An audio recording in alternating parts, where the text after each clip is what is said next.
kind of broke into a passage that is deep and profound. It's layered. We could spend a lot of time on this passage and still feel like we've only scratched the surface. Biblical scholars are still discussing all the ins and outs of what this passage means. We're in Philippians chapter 2, and the passage I'm referring to is verses 5 through 11. And this passage is widely known as a kind of an eloquent description of the incarnation of Jesus. Incarnation means God becoming man, or maybe more accurately, God being embodied in the flesh of a human. We spoke last week, if you'll remember, of the profound cost involved for Jesus to do this. The divine rights and privileges he gave up. Just imagine for a second freshly, because we did this last week, let's do it again. The immense distance, it's an incomprehensible distance that he traveled from the throne room of heaven, being in the form of God, coming all the way down to earth. And imagine also, if you'll humor me, just the size of God and the power and the splendor, and he created the universe, which means he's bigger than the universe. And how small does one who is the creator and holder of the universe, how much shrinking has to happen for him to then become a person on a speck called the earth?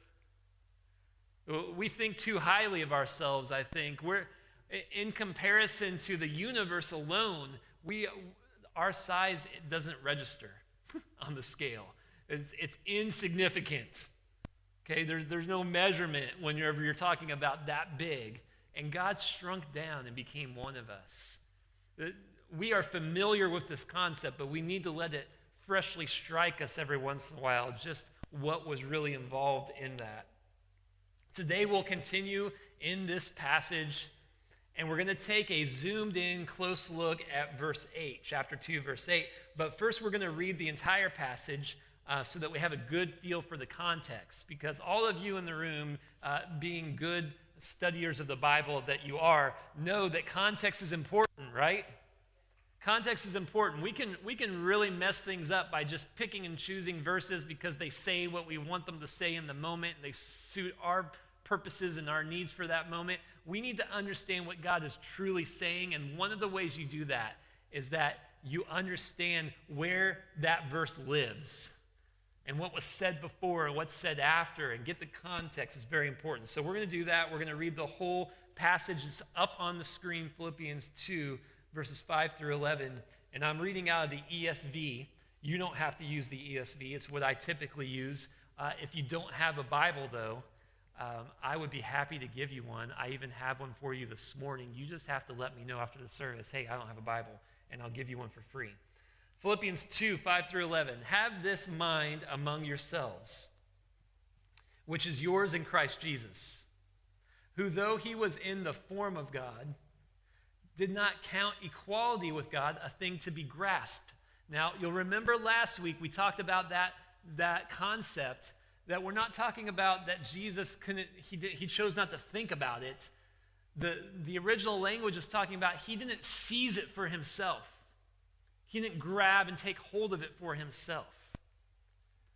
Verse 7, but emptied himself by taking the form of a servant, being born in the likeness of men, and being found in human form, he humbled himself by becoming obedient to the point of death, even death on a cross. Therefore, God has highly exalted him and bestowed on him the name that is above every name, so that at the name of Jesus, every knee should bow in heaven and on earth and under the earth, and every tongue confess that Jesus Christ is Lord, to the glory of God the Father. Now remember that we've already established in verse 5 when it says, have this mind among you, among yourselves. We've established that this mind that's being talked about is the attitude, the lifestyle of Jesus himself. And we talked about, a number of weeks ago, we talked about the fact that Jesus is demonstrating to us through these verses, he's showing us this mind, this attitude, but also in what's being described in these verses, he had accomplished the supply of this mind for you. He's provided it to you. Jesus demonstrates it and supplies it. He showed us the way to walk. And simultaneously, he accomplished the necessary work on our behalf so that we would be able to walk the walk he walked. Yeah. He showed us the way to walk. You see, the standard set by Jesus' example, you needed him to supply you the strength and power to follow that example. He shows us the way, but he also makes the way for you. You need that. His example is not attainable through human effort. You can't have this mind that we're reading about through your own effort. I don't care how many religious rules you set up in your life, how many Bible studies you go to. It's not about, okay, all right, out of my strength and my effort, I'll do this. That's impossible. We're commanded here to adopt this mind of Jesus, but in our own strength, we have no ability to do so. We can't. So Jesus solved this problem by not only showing us the way, but providing us the grace through his death and atoning and his atonement, his sacrifice on our behalf. He provided us his help and power. And see, this is the beauty of the gospel. If you'll just bear with me for a second, the beauty of the gospel is right here.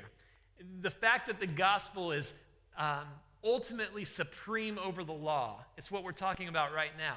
The gospel demands the impossible, but also provides the means by which that we can accomplish the impossible. The 18th century Scottish preacher Ralph Erskine penned a poem to convey this. It's been repenned and restated and tweaked over the centuries, but this is the original poem, and I'll put it up on the screen for you. A rigid matter was the law, demanding brick, denying straw. But when with gospel tongue it sings, it bids me fly and gives me wings. You see, through the incarnation and the death and the resurrection of Jesus, he not only showed us who God is and gave us an example to follow, he also accomplished the work that provides the grace we need to follow that example. Put more simply, and you might want to write this down, the gospel of Jesus demands and provides. It does both. See, the law just made demands. And the law was good because it was true. The law demanded what you must be to be holy like God. But it gave you no tools. It gave you no grace, no power, no strength to meet that high standard. The gospel demands and provides, and that makes it supreme. So with all that in mind, let's zoom in on verse 8.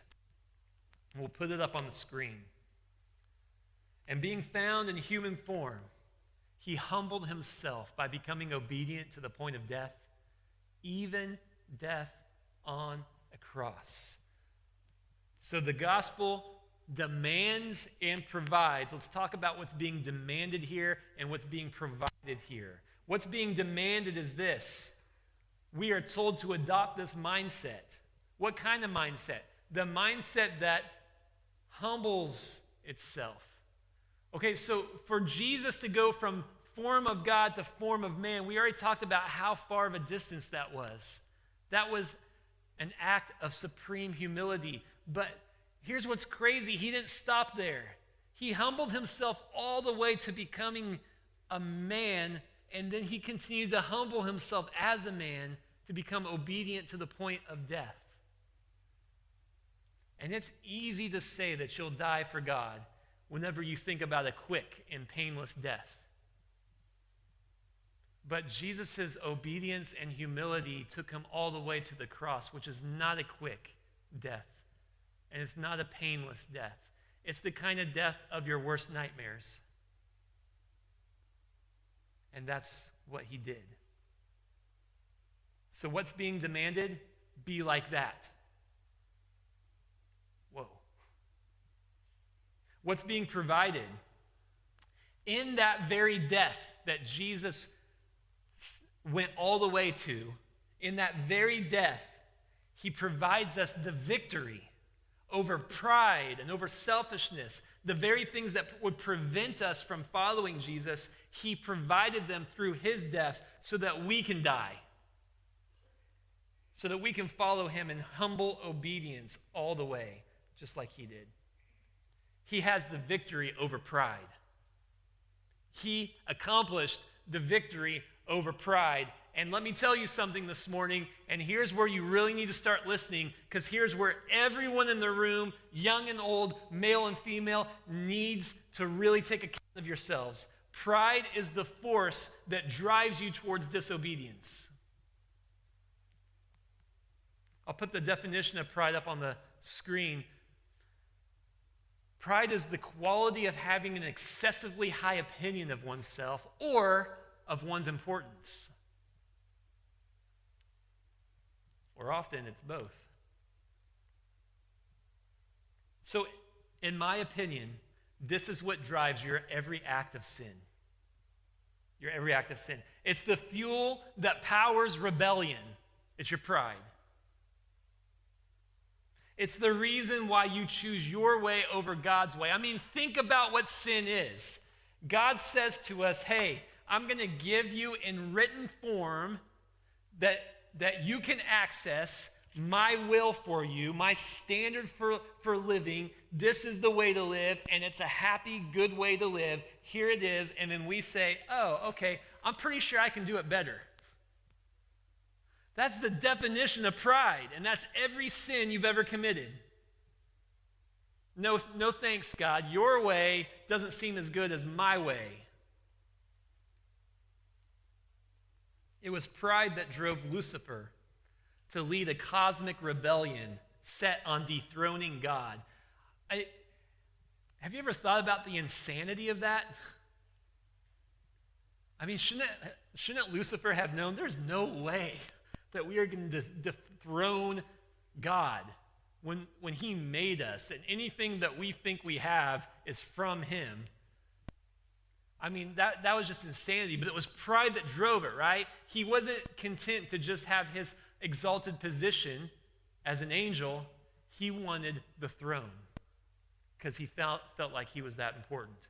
It was pride that drove Adam and Eve to disobey God in the garden.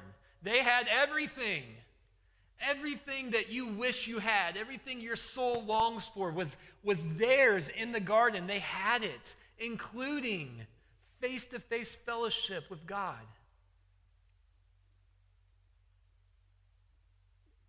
But a snake came along and said, you know what? God's holding back on you. That one rule he gave you, that's because he doesn't want you to take his place, to be like him. That's why he told you not to eat that fruit. And so Adam and Eve decided, you know what? We want more. We deserve more. That's not right to hold back from us. It was pride. Pride is what tricked you this last week and me. Every time you stepped into the flesh, every time you did something out of selfish ambition or vain conceit, it was pride driving that behavior. It tricked you this last week. Every time you missed the mark of adopting the mind of Jesus, it was pride that got you there. And if pride isn't conquered in your heart, you won't be able to obey verse 5 that we read a while ago. Have this mind among yourselves, which is yours in Christ Jesus. You can't do it if pride is ruling in your heart. Pride is your enemy. Pride is your enemy. In fact, let's all say that together. We'll put it up on the screen, and we're all going to say it together because I want you to wrap your minds around this, because so often we forget that pride is our mortal enemy. So let's say it together. Pride is my enemy. You don't make friends with it. You don't make agreements with it. You don't play games with it. Pride's your enemy. It's either pride wins in your heart or Jesus wins. You can't have both. You cannot have both. They're not teammates, they're enemies. And what we're seeing in Philippians chapter 2, verse 8, it on the surface is describing the death of Jesus, right? That he obeyed all the way to death, even death on a cross. But in reality, you know what we're reading? We're reading the death of pride. That's what really happened when Jesus hung on the cross. Jesus dragged pride with him to the cross, and he allowed it to be brutally killed with him on the cross. But then Jesus rose from the dead, and pride stayed in the grave. He conquered pride by killing it. That's the kind of enemy pride is in your life, in your family, in your home. Pride's that kind of enemy. If you want to truly follow Jesus, and if you want your children to have any hope of following Jesus, and if you want your marriage to be a marriage that glorifies Jesus, you've got to kill pride. So let's read this together on the screen, all right? Pride is my enemy, and I must kill it.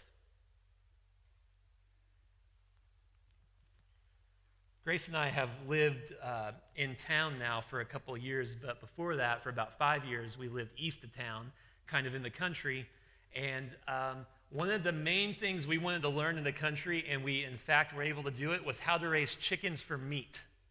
Okay? We learned that, and we loved it. It was fun.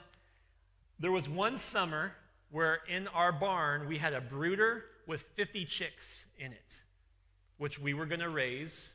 It takes 8 weeks to get them fat and ready to be butchered, and then you've got the best chicken you've ever tasted in your freezer after it's all said and done.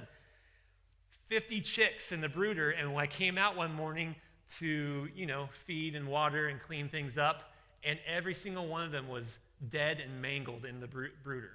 Not eaten, just mangled and dead.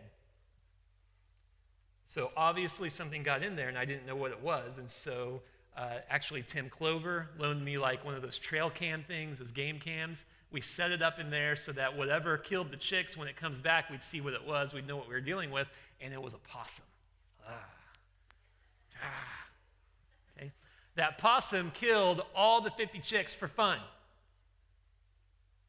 Didn't eat them, just killed them.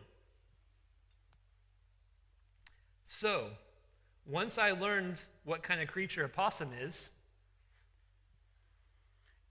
I didn't have to see one in my barn. If I saw a possum on my property, right? Because he killed my food. He killed those chicks. That possum became my enemy. All possums became my enemy. And maybe you're an animal lover, and you're like, oh, possums are so cute. You're wrong. Possums are ugly. They're the ugliest creature in creation. They're so ugly. And maybe you're like, no, let creatures live. They deserve life. And then you're wrong again. They don't deserve to live. We killed possums on our property very happily after that morning. Because the possum wanted to destroy,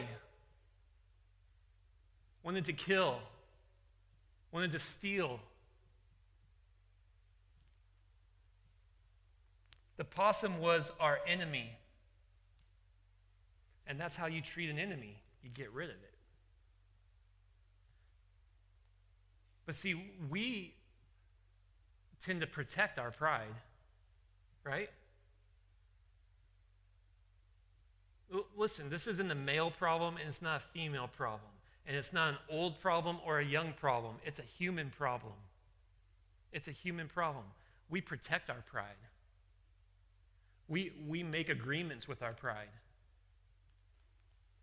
And your pride wants to kill your family.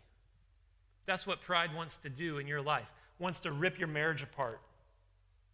wants to destroy parent and child relationships, wants to alienate you from friends. Pride wants to rip this church apart.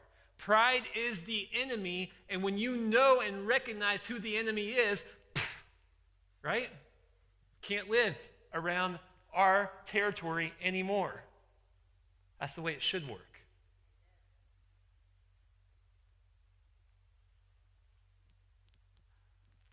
Jesus showed us how to do this, by the way.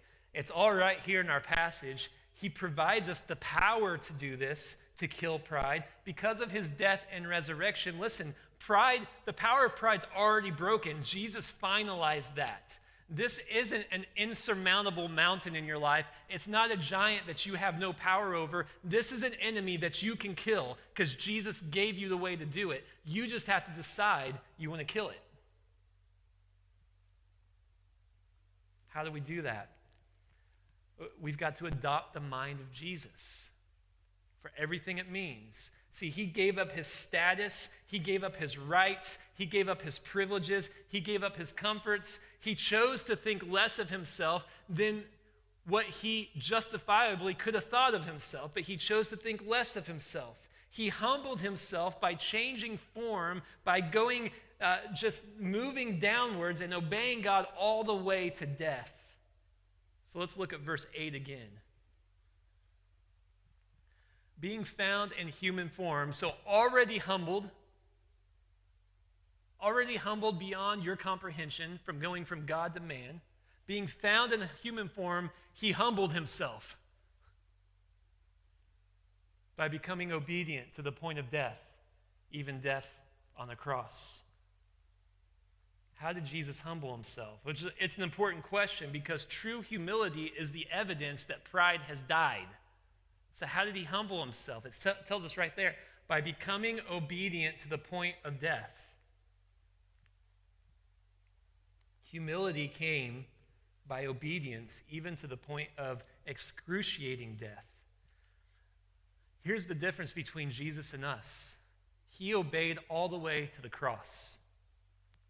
You and I have trouble obeying, not because we're afraid of excruciating death, but because it means we lose something we want. Right? I mean, that's how far away we are from this. The reason we disobey is because there's something we want. And so, sorry, God, I know what you say, but I want this. I'm taking it. Or, sorry, God, I know you told me to do this, but I don't want it, so I'm not doing it. And that's how we disobey. It's not because we're afraid of excruciating pain and death. It's because we're spoiled brats. Right? How dare someone tell me I can't have what I want? I mean, you would never say it, and neither would I. Well, I just said it, but I would never admit that under normal circumstances. But isn't that what our actions say?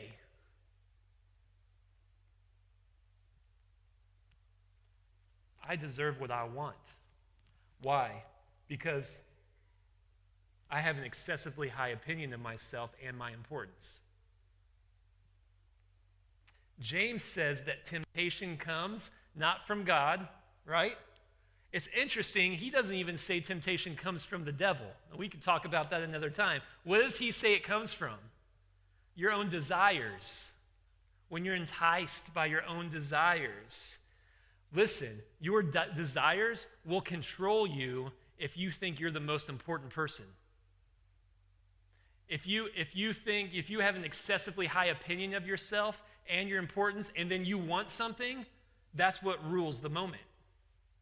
It's what I want because I'm that important. When pride rules me, there's no reason to deny myself what I want. Why should I?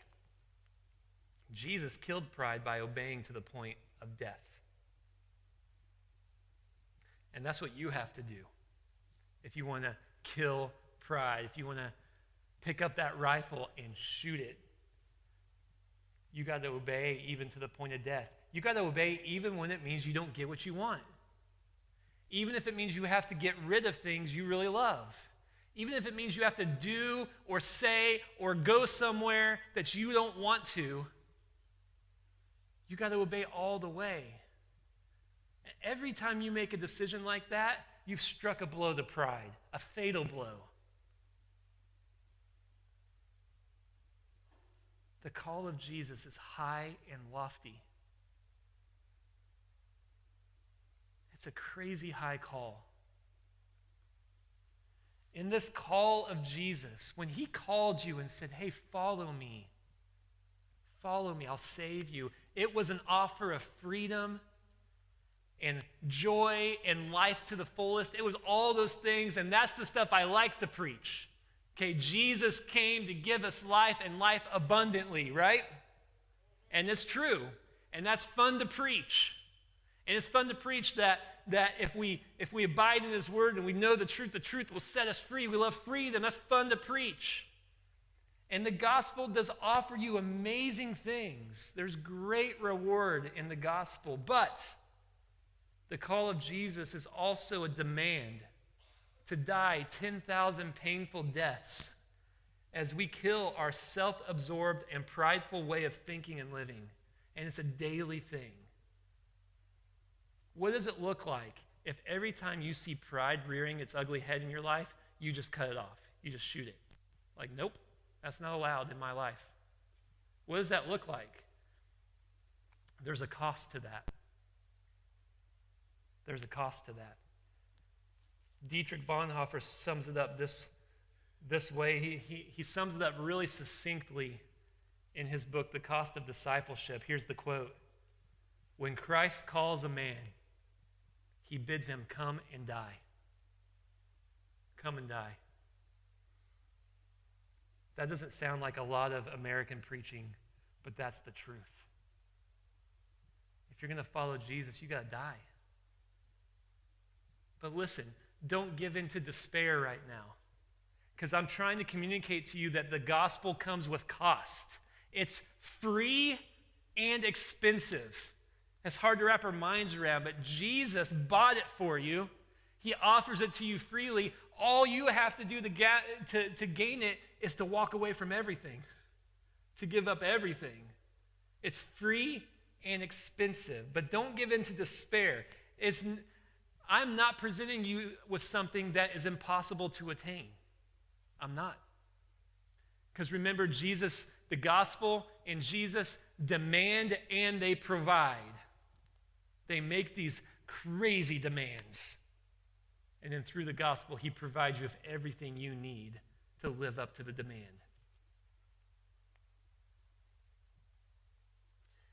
If you truly want to follow Jesus, he'll provide you with every ounce of grace you need so that you can leave things behind, so that you can deny yourself, so that you can pick up your cross and get busy dying. I don't even like the way I said that. He'll provide you with every ounce you need. No, he provides you with leftovers of grace. That's the way he works, right? Every time he fed a multitude, it wasn't just enough for everyone to feel satisfied, right? They picked up basketfuls of leftovers because that's the way the grace of God works. It's not a trickle, it's a fire hose on your face of everything you need.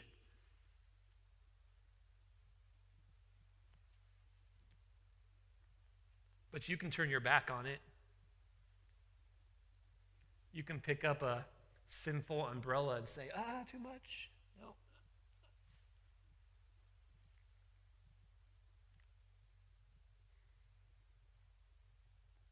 When Christ calls a man, he bids him come and die. Friends, the time until Jesus returns is growing short. It's growing short. This is not a time for stubbornness. This is not a time for rebellion. This is not a time for foolish pride. It's a time for humility. It's a time for obedience. These are the last days. Stop making a playmate of your pride. It's your enemy. It's your enemy. And it's time for pride to die. and the path of Jesus, the mind of Jesus, the attitude and lifestyle of Jesus, that's the way. That's the way. I want to ask you to bow your heads. Don't worry about tucking papers away or anything like that. Just stay right here with me in the moment. Bow your heads, and I'll invite Sarah and Steve back up. How do I craft words right now to tell you how important this is? I just don't even know how to express it. How important it is that you get serious about killing pride in your life. It's life or death. And if it's not enough to motivate you that it's life and death for you, then let me take it a step further and give you another true statement. It's life and death for your kids and for your spouse and for everyone you love. This is serious. Pride is the enemy.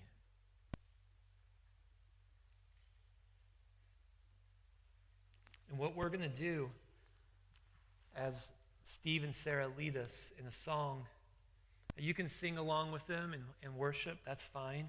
But if you know right now, and I believe in the room, I can feel it right now. I can feel this sense of holy conviction falling in the room.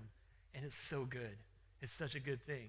And if you know it in your heart, like there's pride, and I've been letting pride dictate things in my life, if you know it, then I want to encourage you to do what's necessary today to kill it. It's not welcome on your property. It's not welcome in your home. It's not welcome in your marriage. It's not welcome in your parenting. Young people, it's not welcome in your life either. It's not welcome in your relationships, in your athletics, in your schoolwork, in the way you interact with your parents. Pride is the enemy.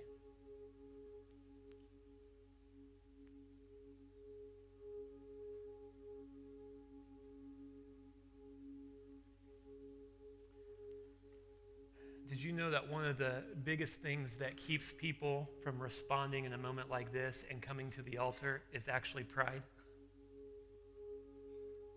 I want to open up the altar while we're led in song. And I just want to encourage you that if you know that there needs to be a death blow to pride in your life, a great way to do that, a great first step would be to come forward and make use of the altar, to bow down on your knees and humble yourself. All the while, pride will be screaming in pain, and that's exactly what you want to hear. That's exactly that's what we want to hear right now. We want to hear pride dying. So even right now, we're not even singing yet, but if you feel the conviction of God in your heart, and you know there's pride that needs to be dealt with there, I want to invite you to begin moving to the altar. Just begin moving to the altar now. Pride's not in charge. Pride's not your friend. Pride's the enemy.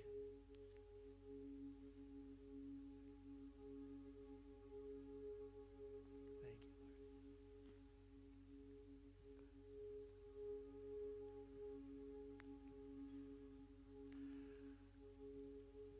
Holy Spirit, I pray that your presence falls in this moment.